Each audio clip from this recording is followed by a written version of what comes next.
Hey, I'm Angela Renee, the host of I Love BK, and we are here with the illustrious singer, songwriter, and lyricist, Gordon Chambers, and I can't wait to talk to him.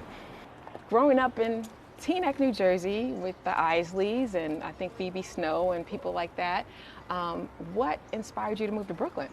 Teaneck was a great place to grow up for the inspiration because a lot of entertainers did live in Teaneck. Brooke Shields lived around the corner, and Diana Ross even had a condo in Teaneck. Muhammad Ali's daughter went to Teaneck High School. So You know I went to Teaneck High, right? oh, Sure did. Thomas okay. Jefferson. So you know all about it. I know all about it. And then Inglewood being so close to Regina Bell and Bernard Bell, and today they were childhood friends of mine, the group that Big Bub was in. So it always made pursuing entertainment or being in the entertainment industry seem very tangible because these people were like neighbors. Even Kool and the Gang lived around the corner, Millie Jackson. Oh yeah. So it made the dream seem tangible, and and there were entertainers who lived in Teaneck who actually would give like jazz musicians, Rufus Reed, Dick Griffin too, right? Dick Griffin, who I spoke to the other day for the first time in a long time, who would come and give like master classes to me as a kid, to the magnet school as kids. It made the dream seem tangible, but like Teaneck being so close to the city, my allure was always in the city. I always wanted to like, as soon as I would, even before I had a driver's license, I would get on the bus and go to like Jazzmobile or go to like any little free thing. Sometimes I remember like when I was a teenager, Diane Reeves was speaking at Tower Records. Back then there was free things, and there was Central Park concerts. I would always be in the city, and my love of Brooklyn specifically came one summer when I was, while I was in college. I went to Brown University, also a very artistic college, which also had a little celebrity, John F. Kennedy Jr. and Rhonda Ross and Tracy Ellis Ross were students during my era. But I got a job at the Village Voice for the summer. Okay. And that particular summer, that was the summer of '88. A lot of the people I worked for and worked with were living in Brooklyn. Lisa Jones, Miri's Baraka's daughter. She became like an early mentor, and she would always have me come by the weekends to her house and just introduce me to people. And I remember going to, they were all in the Spike Lee crowd. Yeah. Okay, so you're here, you're in Brooklyn. Now, Brooklyn of the 90s was different than Brooklyn now. How do you feel about the current climate of gentrification in Brooklyn now after COVID-19, everything? How do you feel about being a Brooklyn resident now? That's like several questions. Let's take them one by one.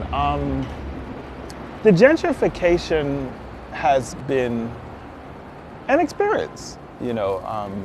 I remember coming here when it was my allure to the neighborhood was that it was this very Black artistic mecca of a neighborhood. It's less of that than it used to be, but I still do bump into Spike sometimes riding his bike. His offices are around here, and he throws a lot of functions here. And Carl Hancock Rocks, who's a writer who lives around the corner. A lot of visual artists live in here, like that some of whom I collect. Carol Walker is a neighbor. Micheline Thomas is a neighbor.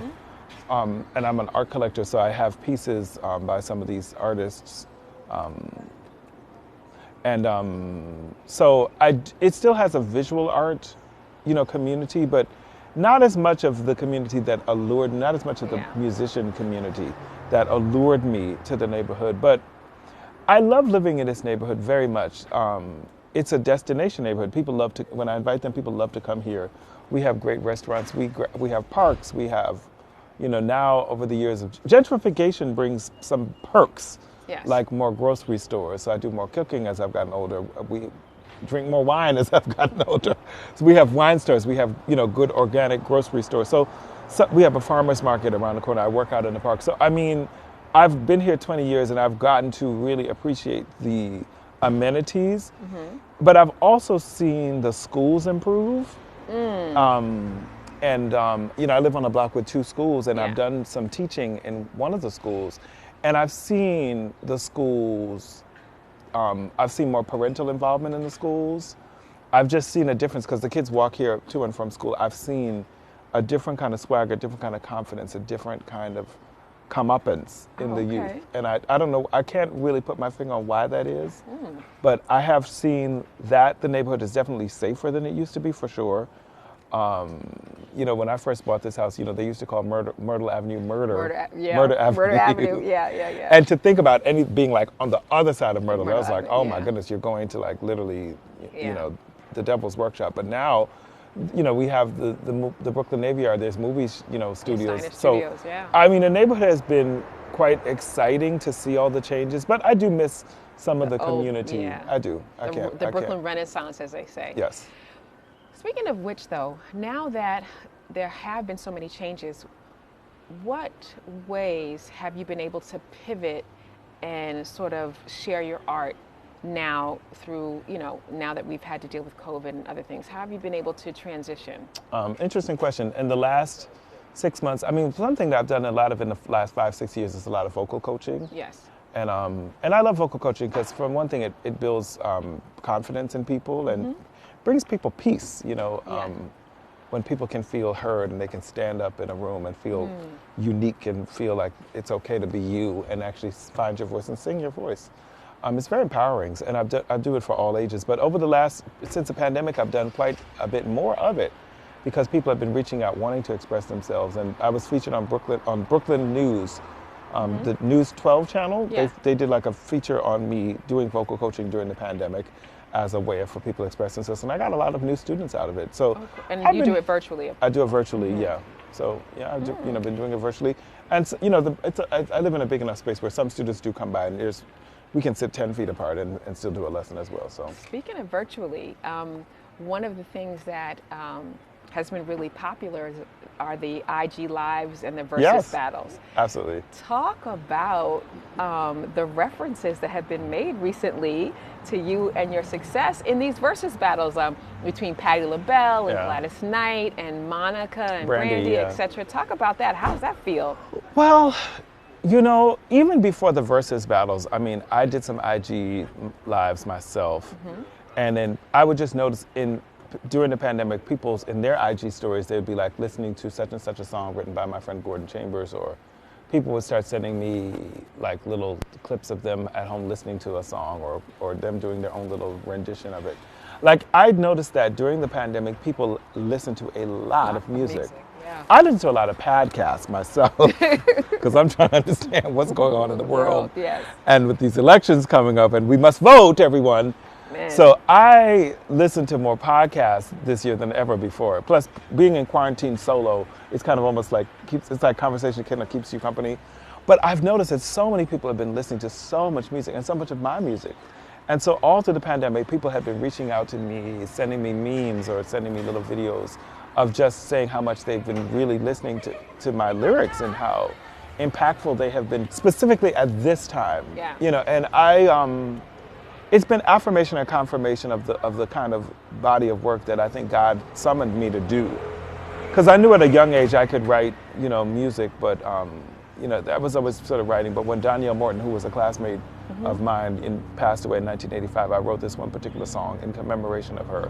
When I wrote that particular song in commemoration for Danielle, who was murdered in 1995, and shared it with her parents and friends and colleagues in the community, and saw her touch people, it shifted my life. Is that Missing You? No, that was a song called Always Be There that I wrote in high school. But it shifted my focus as a songwriter to really go deeper and to try to write songs that I could really pivot into my own personal emotions and not to be afraid of the depth of the pain or the healing, and to write that kind of catalog of body of work. So during the pandemic, I think that people have been listening to more and more music in general, and those who've been listening to my music have really been focusing on the lyrics.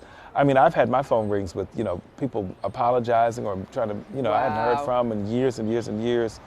And Missing You, when Brandy played Missing You, I mean, I was just listening to the verses just as a fan, you know, and I had no idea. I mean, I thought if at all she might have played One Voice, which I wrote for the Never Say Never, and but it wasn't a single, so I didn't know. But when she played Missing You, which I always didn't think of it as a Brandy song, it was a collaboration. I cried, you know, when she started that poem. So many people I cried, you know, I started to cry when she started reading all the names that she was dedicating it to, of Kobe and Taylor. Chadwick, because we've lost so many heroes, and Whitney Houston, because I knew that Whitney was a friend of all of ours, myself, Brandy, and Monica, colleague and friend. We all got to know her personally. And I knew that Whitney had gone to visit Brandy and Monica a couple of days before she passed. So when she said Whitney Houston, a tear came to my eye. And then when she played Though I'm Missing You, I mean, I was so shocked and moved. It was awesome. And I was just like, thank you, God, for just recognizing my work and letting me live long enough to know that these songs have really touched and healed people. That was 96, right? Yes, 1995. 95, right? Yep. It was the soundtrack to on the Set It Off soundtrack. Yes, it was nominated for the Grammy in '96, but it was somewhere like that. In that Sort era. it out. That good old R&B, 90s Yeah, that R&B. good old R&B, and I think Gladys Knight, Shaka Khan, And who else? Tamia. Brandy and Tamia, Yes. right? Who did a yeah. beautiful interview about Missing You the other day on YouTube. Beautiful interview. Oh wow, I have to take a look at that. But Yeah. so I thought it was amazing. I personally was in tears. So many people were like, okay, is anybody having problems with their allergies, or is it just me? Of Yeah. course they were really feeling it. But talk about maybe someone that you've written for that we would be surprised about, to know that you've written a song for them. Hip hop, like my friend Steph Reed, who's also a friend of one of your camera. Yeah, I know Steph. You all know Steph. He's so also a Virgo like me, yeah. He's such a Virgo. Yeah. Oh my God. Like we're hanging out tomorrow for his birthday, and it's just like the Libra in me and the Virgo in him. It's just sometimes can be too much. Pray for us. Yes. So anyway, but I mean, Steph always says like, you never talk about your hip hop credits. But I mean, I co-wrote with Latifah a song called Winky's Theme, which was rap and singing. Right. But I started out like with Diddy and the Hitmen, like in doing a lot of, working. I was always working on R&B, but in those same studios where Biggie and Lil' Kim and all the, all Junior, in Puffy's Bad Boy Studios. So I knew all of them. I knew Nas. I hung out with Nas. I wrote a lot with the Trackmasters, and they also, produced Nas and had the same manager as Steve Styles. So my early days, I spent really with the hip hop community. KG, who was 1/3 of Naughty by Nature, but also obviously R&B producer. But I was in sessions. I was always the R&B guy. Really? But I was always very much in the 90s hip hop community, and knew a lot of rappers. I mean, Lil' Kim said, "Don't look into my eyes," singing "I Apologize." I remember that on one of her songs. That's a tribute. And that was kind of like, oh, Lil' Kim gave me a shout out. But I knew, Kim. I knew That's Biggie. awesome. I knew Faith. I knew Faith before she had her record deal. I knew, I remember doing sessions I called him Sean because I knew him so long, in his apartment, and Kirk Burroughs used to work for his company, the very early days of, and he's gone on to become a gazillionaire. But I was kind of like, that's kind of a part of my story too, because 90s was, the golden era of R&B and hip hop, hip-hop, so it was all kind of, and the communities were all, kind of, like we're all, just trying to get our dream on. I hear you. Yeah. So speaking of which, you did mention about voting and, making sure that we vote, and talking about how Brandy attributed or dedicated the song to Breonna Taylor and others that have lost their life. How do you feel that as artists and creatives, singer-songwriters, whatever, how can we inspire and affect change at this point through our art? Do you have any idea, how that looks going forward? Yeah, I do. I think we have to keep the hope alive. I think that artists are the healers. We're the hope, and we're the healing. Yeah. I have a lot of activist friends, many of who've come here to dinners, or who I've talked, on the phone with.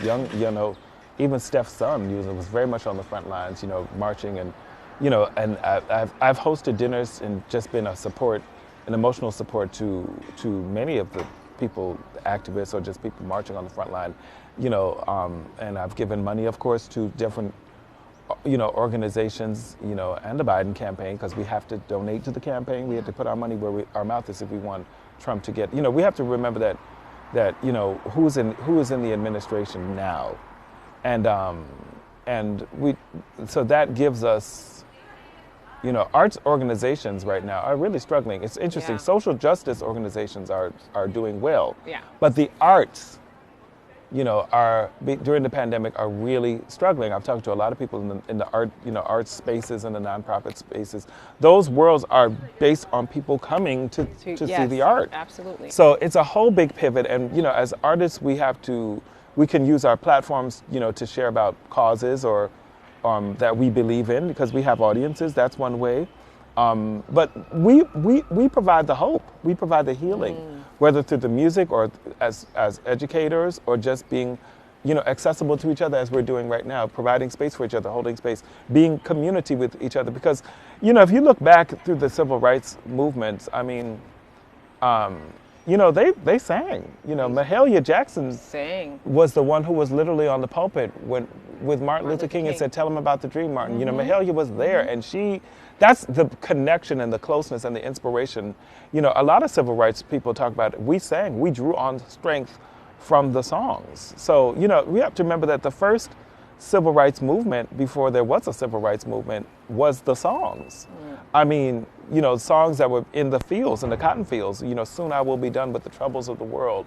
The songs, that we call gospel, you could call them gospel, but you could also call them protests. Because the songs were not about the condition. The songs were like, I transcend this position. Yes. I'm singing of freedom. I will get out. I will transcend and get out of here. Change gonna come. So, even though you couldn't always do it, you couldn't take the shackles off. You could take the shackles off your mind. I mean, one of the most powerful lyrics of Bob Marley ever said is, "Emancipate yourselves from mental slavery. None but ourselves can free our minds." So artists are the healers. We're the hope. We're the light. Speaking of, and we have to really make sure that we're very sensitive souls. So we have to make sure that we don't get too in our feelings where we can't be what God needs us to be at this time.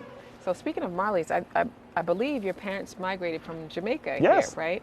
I wasn't sure, but I thought I heard a little twang in there. You can Yeah. still do your patois?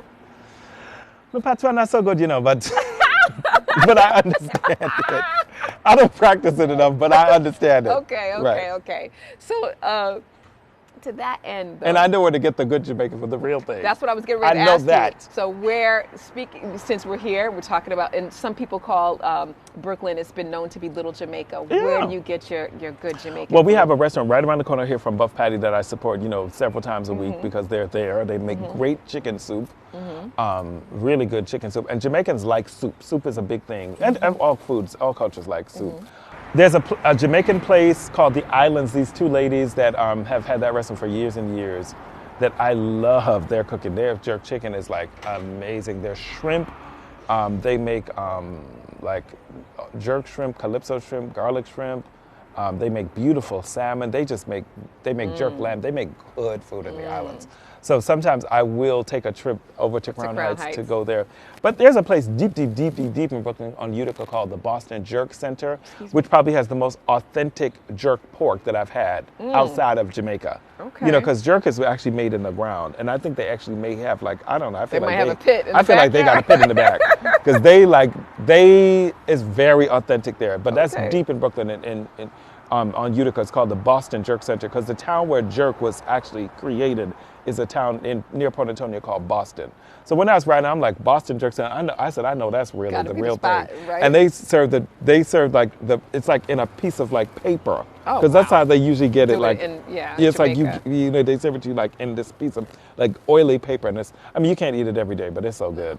It's so good. But just when you wanted the real thing, you got to travel. You got to go deeper into Flatbush and back deeper down in Crown this way. Heights, but to get the real thing. But and there's places, I love a good roti too. I love a good roti from Ali's Roti Shop. Oh, that's on Fulton, yeah. Oh my God, I love a good roti. Good food. So sometimes And I you want that sleep good. Trini, Yes. that Trini flavor, not just Caribbean, not just Jamaican, but I want that good roti in my life sometimes too. And I'll make a trip for some food now. You can make a trip for some Shit, food. y'all should have brought me some. Anyway. So, two last things. You spoke about your favorite restaurant haunts. I won't bug you with that. But anybody in particular that you would like to collaborate with that you haven't yet? I would love to work with Rihanna. Oh. I would love to write a ballad for Rihanna. Oh. because she's that just sounds dope. sexy. Like her sound, that sassiness, that plus that Caribbean thing. Like I just Yeah. like as a Caribbean, I'm so proud of her. You know, of how she's just like ascended and transcended and done all these amazing things. I just would look. I That find would her be so sexy. empowering.